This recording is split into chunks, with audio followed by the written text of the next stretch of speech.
नमस्कार साथियों, मैं अपने यूट्यूब चैनल चंदेश कुमार साहू में आप सभी का हार्दिक स्वागत करता हूं। आप सभी को मेरी तरफ से रक्षाबंधन के बहुत बहुत शुभकामनाएं के साथ मैं आज आपको पढ़ाने वाला हूं भारत के 49वें मुख्य न्यायाधीश के बारे में। आप सभी को पता होगा कि अभी वर्तमान में 49वें मुख्य न्यायाधीश की नियुक्ति हुई है। तो हम आज पढ़ेंगे कि मुख्य न्यायाधीश अर्थात सर्वोच्च न्यायालय के मुख्य न्यायाधीश का पद अनुच्छेद संविधान के किस अनुच्छेद में रखा गया है। तो हम सबसे पहले हम चर्चा करेंगे न्यायपालिका के बारे में।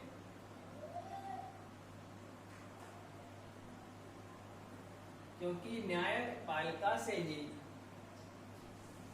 मुख्य न्यायाधीश के बारे में आपको अच्छे लोगों को डिटेल से मैं समझाऊंगा।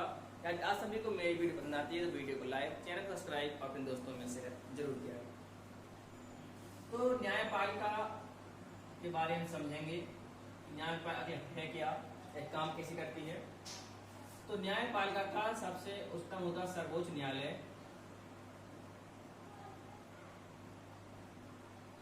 सबसे ऊपर होता है सर्वोच्च न्यायालय, फिर होता है आपका उच्च न्यायालय,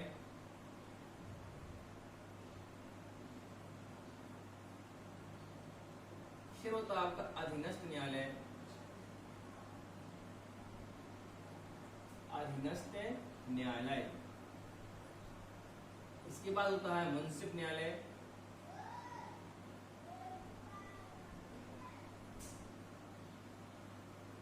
इसके बाद होता है आपका ग्राम पंचायत।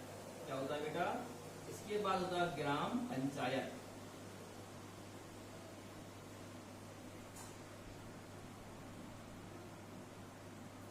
न्यायपालिका के ये आपके भाग होते हैं। सबसे उच्च होता है आपका सर्वोच्च न्यायालय, हम कहते हैं सुप्रीम कोर्ट। क्या कहते हैं हम? सुप्रीम कोर्ट कहते हैं। तो होता है आपका उच्च न्यायालय, हम हाई कोर्ट कहते हैं। अधीनस्थ न्यायालय, मुंसिफ न्यायालय और आपका ग्राम पंचायत।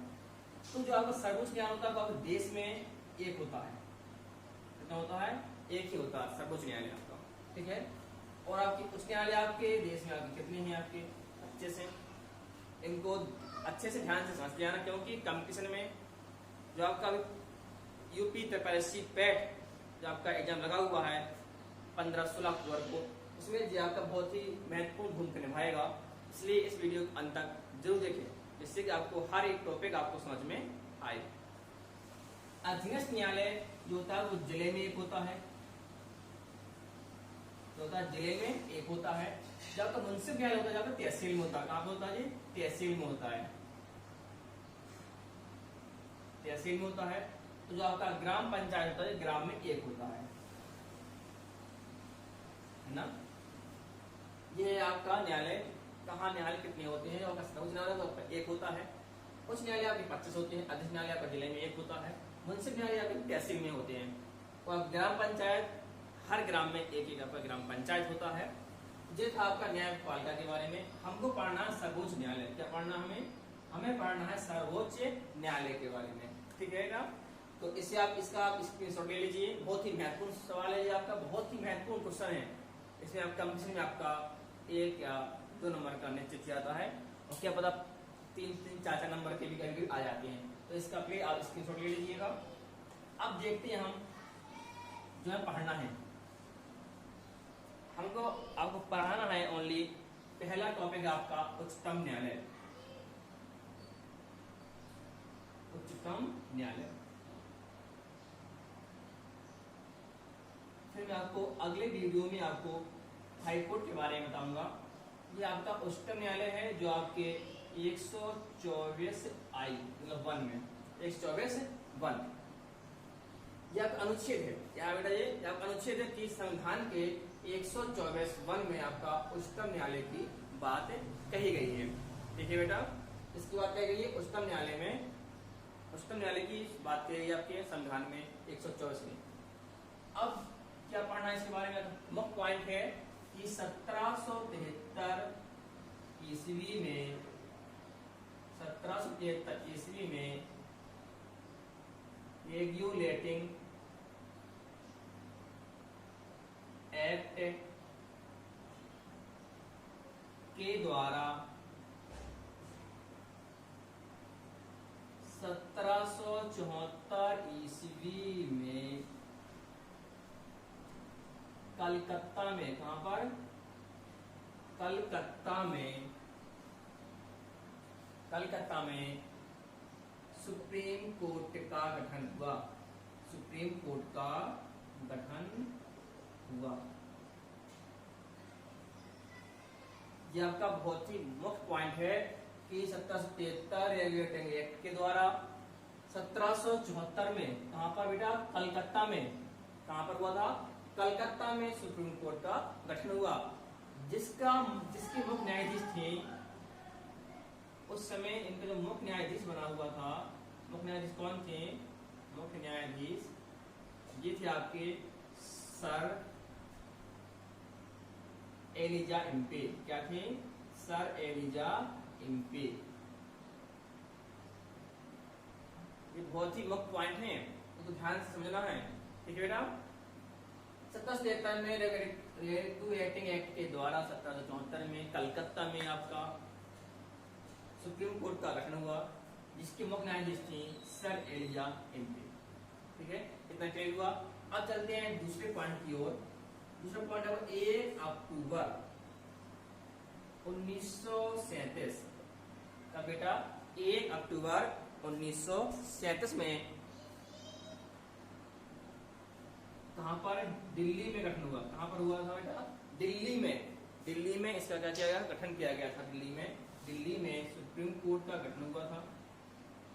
पहले कहां पर था, पहले कलकत्ता में था। कहां पर था बेटा, सुप्रीम कोर्ट आपका पहले कहां पर था, कलकत्ता में था 1774 में। फिर 1 अक्टूबर 1937 में कहां पर लाया सुप्रीम कोर्ट आपका, दिल्ली में आ गया था। ठीक है, बहुत ही महत्वपूर्ण पॉइंट है। फिर क्या है, स्वतंत्रता के बाद पूछता है आपका क्वेश्चन आता है कि स्वतंत्रता के बाद भारत के मुख्य न्यायाधीश कौन थे बेटा, हीरालाल जे कानिया। कौन थी बेटा, ये थे आपके हीरालाल जे कानिया। आपके बहुत ही इंपॉर्टेंट फैक्ट हैं, इनको आपको बहुत अच्छे से समझना है कि 1 अक्टूबर को 1937 में दिल्ली में हमारा सुप्रीम कोर्ट का गठन किया गया था। फिर स्वतंत्रता के बाद भारत के मुख्य न्यायाधीश बने थे पहले, वो थे आपके हीरालाल जे कानिया। बहुत ही इंपॉर्टेंट पॉइंट है, इसका स्क्रीनशॉट ले लीजिए। अब चलते हैं आगे। अब समझेंगे कि जब हमारा सुप्रीम कोर्ट का गठन हुआ था तब न्यायाधीशों की संख्या कितनी थी। ये भी बहुत एक मुख्य पॉइंट है आपका। जब मुख्य न्यायाधीश जब उच्चतम न्यायालय का गठन हुआ था, उस समय आपके 1 मुख्य न्यायाधीश और 7 आपके न्यायाधीश थे। मतलब कहने का जो कुल आपके कितने थे, आपके 8 थे। कितने न्यायाधीश थे, 8 थे। 8 को में किसमें बांटा था, आपको 1 और 7 में बांटा हुआ। 7 आपके न्यायाधीश थे, 1 आपका मुख्य न्यायाधीश थे। ये कब की बात बेटा, जब इसका गठन हुआ शुरुआत में 1774 की बात है। मतलब जब इसका गठन हुआ था तो उस समय क्या थे, आपके 8 न्यायाधीश थे। मतलब 7 थे आपके न्यायाधीश और 1 थे आपके मुख्य न्यायाधीश। जैसे जैसे समय बीतता गया बेटा, जैसे जैसे समय बीतता गया तो संविधान में कुछ सुधार होते गए। फिर इनकी संख्या बढ़ा करके कितनी कर दी गई बेटा, 34 कर दी गई बेटा। कितनी कर दी गई, 34। तो वर्तमान में आप पूछा जाता है कि वर्तमान में सुप्रीम कोर्ट में न्यायाधीशों की संख्या, न्यायाधीशों की संख्या। सभी लोग एक अच्छा खासा नोट बनाइएगा और इन फैक्टर को जरूर लिख लीजिएगा, क्योंकि तो बहुत ही इंपोर्टेंट फैक्ट है आपके। वर्तमान में पूछा जाएगा कि सुप्रीम कोर्ट में न्यायाधीशों की संख्या कितनी है, तो आप बताओगे 33 प्लस 1। हमने 33 प्लस 1 क्यों रखा, जैसे हमने यहाँ पर 1 प्लस सामने किया था, है ना। तो इसका ये होगी 33 आपके क्या है, आपके न्यायाधीश होते हैं, न्यायाधीश हैं, और एक आपका मुख्य न्यायाधीश होता है, एक आपका मुख्य न्यायाधीश होता है। ठीक है बेटा, एक क्या होता है आपका मुख्य न्यायाधीश होता है। तो वर्तमान में कितने 34 हैं पूरे, कितने बेटा पूरे टोटल आपकी 34 हैं। 33 है आपके न्यायाधीश और एक है आपका मुख्य न्यायाधीश। ठीक है, अब आओ के माइंड में एक बात चल रही होगी कि सर संख्या पहले 8 थी, फिर 34 हो गई है, तो जो कम ज्यादा जो आपके सदस्य यहाँ पर न्यायाधीश बढ़ रहे हैं आपके, तो किस कारण से बढ़ते हैं, इनको कौन बढ़ाता है, तो इसके बारे में समझेंगे आप कि इनकी न्यायाधीश की संख्या को बढ़ाता कौन है। तो आप इसका स्क्रीनशॉट ले लीजिएगा। अब चलते हैं आगे।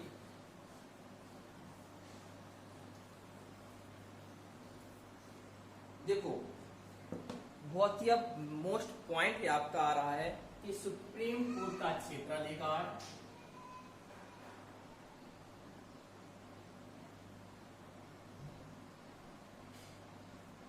सुप्रीम कोर्ट का क्षेत्राधिकार, जजों की संख्या,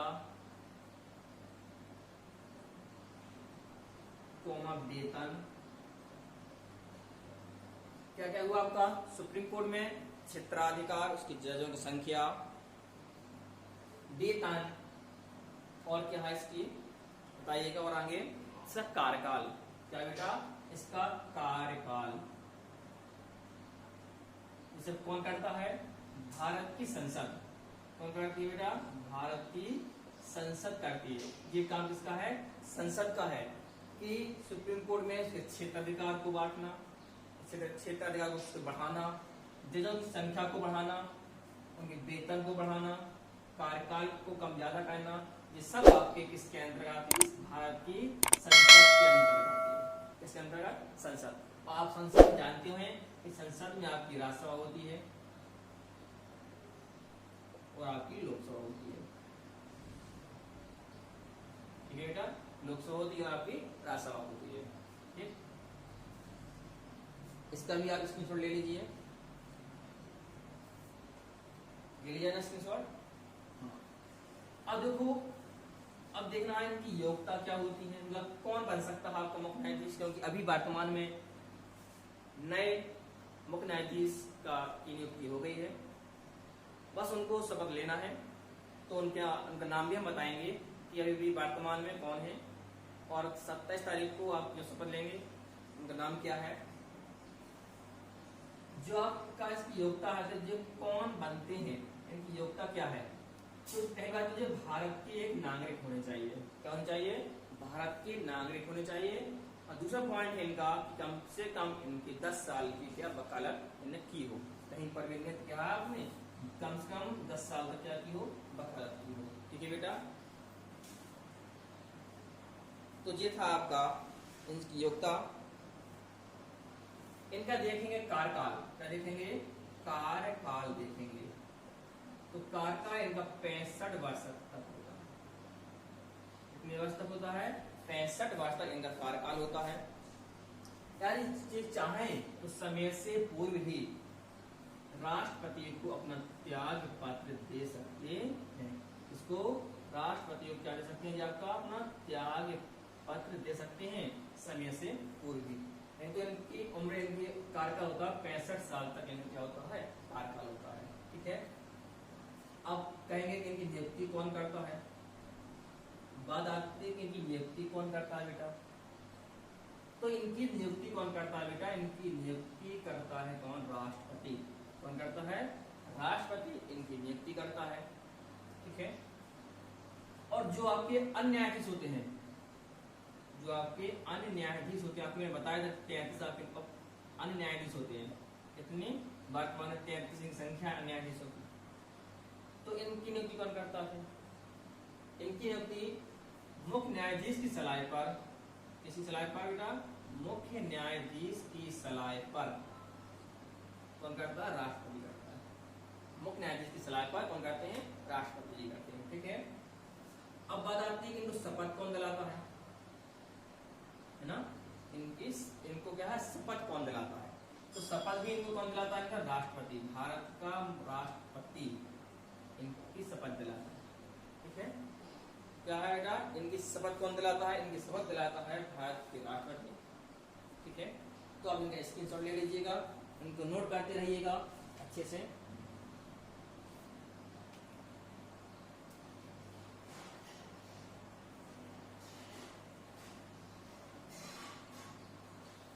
ठीक है। तो आपने इनका स्क्रीनशॉट ले लिया होगा।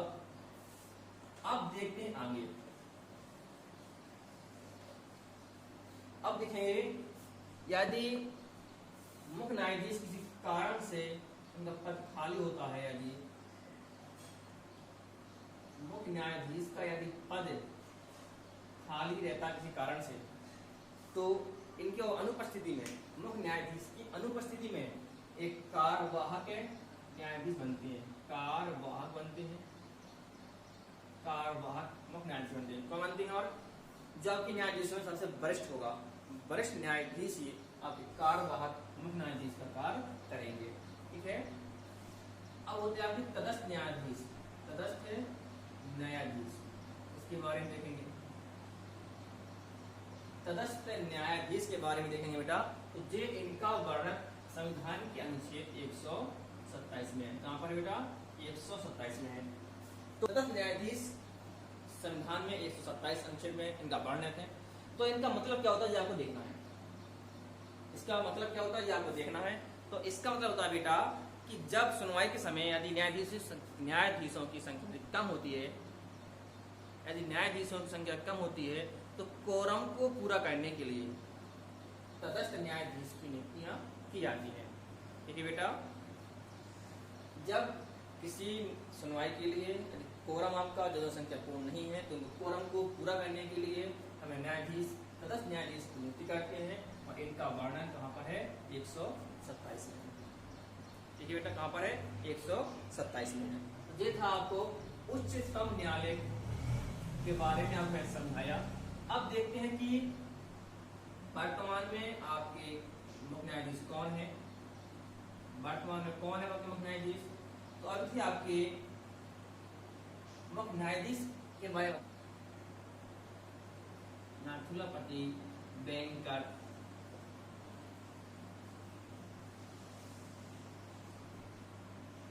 ये थे आपके 48वें।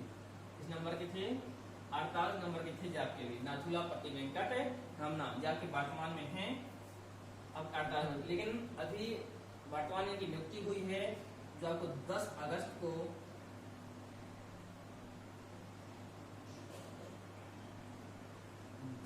को अभी एक नए न्यायाधीश बने हैं आपके, नए न्यायाधीश। अभी तो आपने वर्तमान में ये बताया आपने नाथुलापति वेंकट नाम ये थे वर्तमान में, लेकिन अब 10 अगस्त को क्या है? नए न्यायाधीश की नियुक्ति हुई है। इनका नाम है आपका जस्टिस यू ललित। क्या नाम है इनका? यू ललित। ये बनेंगे आपके 49वें मुख्य न्यायाधीश। बनेंगे आपके 49वें मुख्य न्यायाधीश। इनका पूरा नाम भी आपको याद रखना है। इनका पूरा नाम है उदय उमेश ललित। उदय उमेश ललित इनका पूरा नाम है। जो आपके 27 अगस्त को जो शपथ लेंगे, कब लेंगे? 27 अगस्त को जो शपथ लेंगे। और इनका कार्यकाल 8 नवंबर 2022 तक है। 27 अगस्त को क्या करेंगे? शपथ ग्रहण करेंगे। और इनका कार्यकाल 8 नवंबर 2022 को इनका कार्यकाल भी इनका पूर्ण हो जाएगा। तो ये था आपका मुख्य न्यायाधीश के बारे में आपने समझाया, उच्चतम न्यायालय के बारे में आपने बताया। अब हम अगली वीडियो में आपको हाई कोर्ट अर्थात उच्च न्यायालय के बारे में बताएंगे। यदि आप सभी को मेरी वीडियो पसंद आई हो तो वीडियो को लाइक, शेयर और चैनल को सब्सक्राइब जरूर कर लें, जिससे कि आपको इतनी अच्छी अच्छी वीडियो आपको नोटिफिकेशन आपके पास जाता रहे और एक भी वीडियो आपकी मिस ना हो। तो मेरी मुलाकात अगली वीडियो में फिर होगी, तब तक के लिए नमस्कार, जय हिंद।